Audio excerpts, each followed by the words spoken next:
Hi everyone, welcome on board to F0jourdTV, where you get the reliable news that is tailored for you, and of course where you can actually comment and interact. I say a very big thank you to those who have taken time to subscribe to this channel, and if you're yet to subscribe, kindly tap on that subscription button and also the red bell icon so you will be notified whenever videos such as this are uploaded. This definitely might come as a good news to a lot of people in the northern part of Nigeria, and also people in the southern part of Nigeria that have lived in the fear of several clandestine attacks and also bold attack of terrorists in Nigeria. A long-awaited regional task force is set to begin raid on Boko Haram last enclaves when the rainy season ends soon. United Nations top official in West Africa said this. Multinational force set to begin raids on Boko Haram. This is attributed to the United Nations. Nigerian and Chadian forces early this year forced the militant terrorist group, which has sworn allegiance to Islamic State, to cede large swaths of territory in northern Nigeria, undermining its 6-year campaign to carve out a caliphate, an Islamic caliphate, where they will be the one terrorizing and controlling the affairs of people that do not want to be part of them. But some fighters have since regrouped and ramped up suicide attacks and guerrilla attacks, raids in the remote border areas around Lake Chad, where Chad, Niger, Cameroon, and Nigeria meet.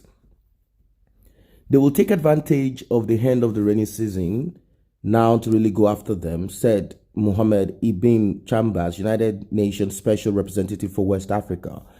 In an interview on Wednesday, the rains in northeast Nigeria typically ends in September, but have lasted longer this year. The 8,700 strong joint force headquartered in Chad capital in N'Djamena, with troops from Chad, Niger, Benin Republic, Nigeria, and Cameroon, was supposed to be fully functional in July. But plans were not finalized until late August, and some observers have bemoaned a lack of progress since then. The African Union and the Lake Chad Basin Commission signed a memorandum of understanding in October, giving final implementation guidelines, and the United States has sent troops to provide intelligence and other assistance.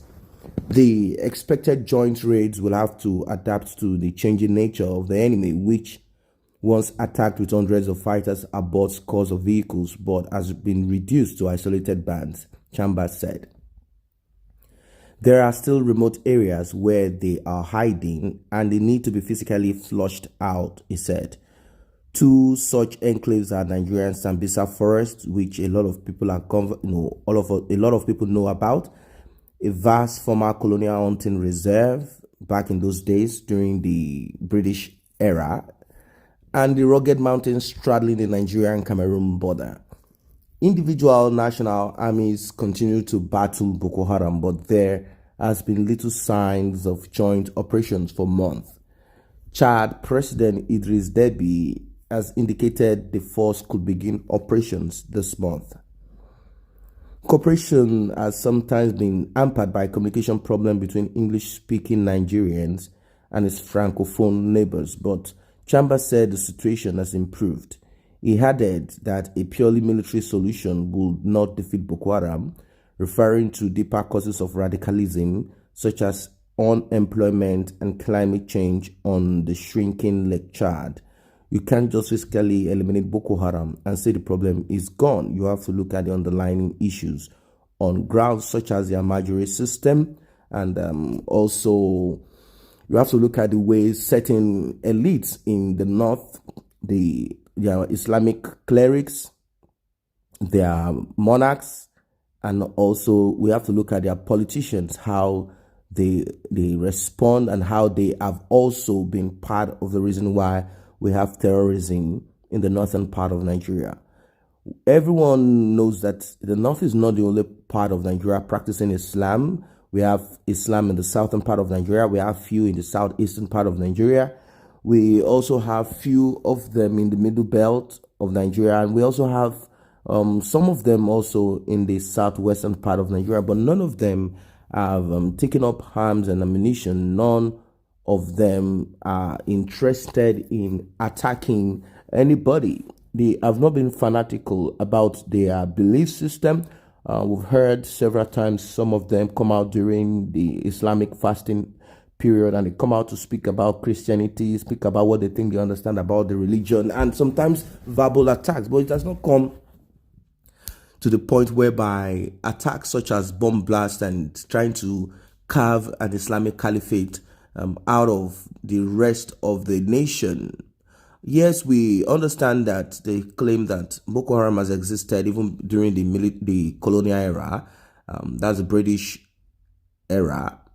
They were able to curb the menace of this group, this ideology. Boko Haram, simply it's a no to Western civilization, Western ideas, and Western religion. They want to embrace the Usman Danfodio ideology that is bent on the kind of radical Islam that we are presently seeing at the moment in the Middle East and what we are actually seeing right now.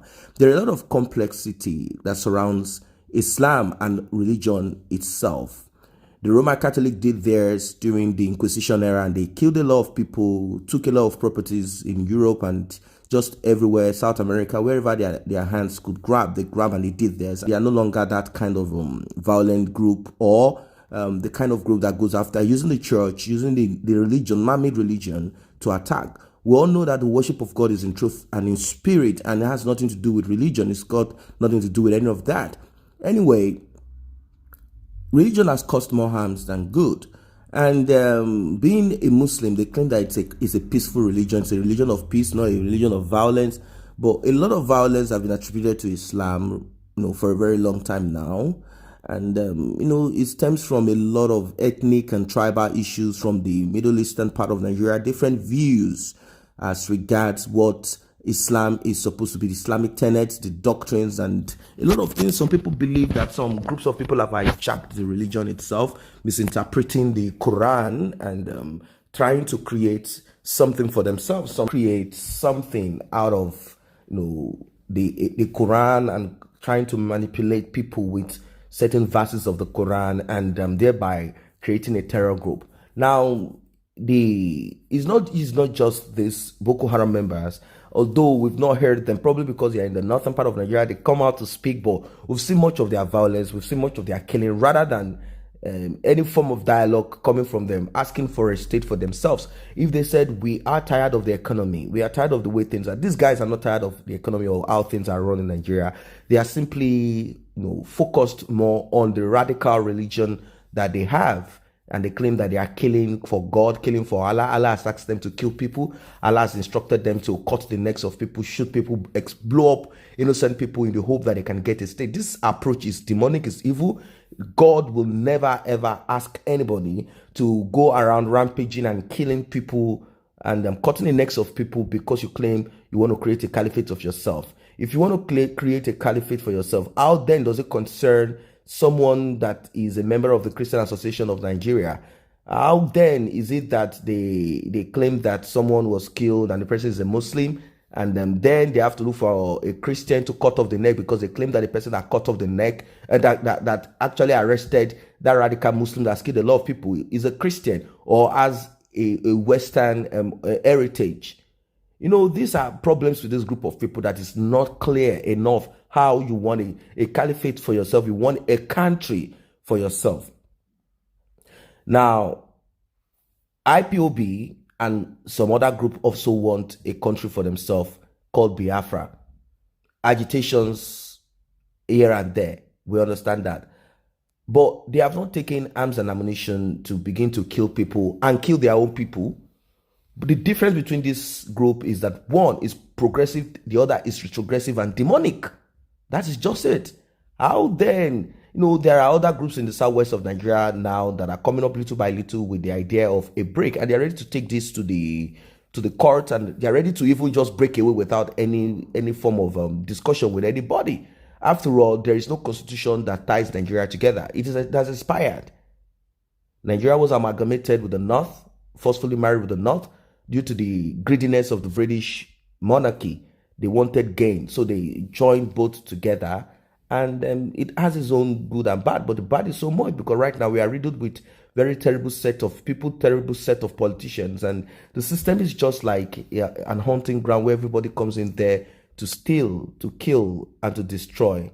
So these are terrible times, you know. Anyway, what's your take about this this new development? They are trying to come up with different forces to combat the menace of this terrorist group. What is the meaning of having a caliphate, having a country of your own, in your own understanding? That's what they claim they want.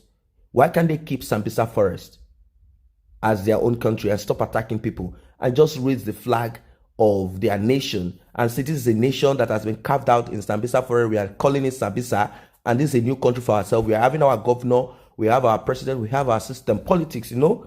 But unfortunately, these guys are simply bloodsuckers. I can't see any caliphate that they're actually looking for. Islamic caliphate. No, they are trying to Islamize everybody in Nigeria because they claim that Allah sent them to oppress, kill, steal, and destroy. That's what it is for now.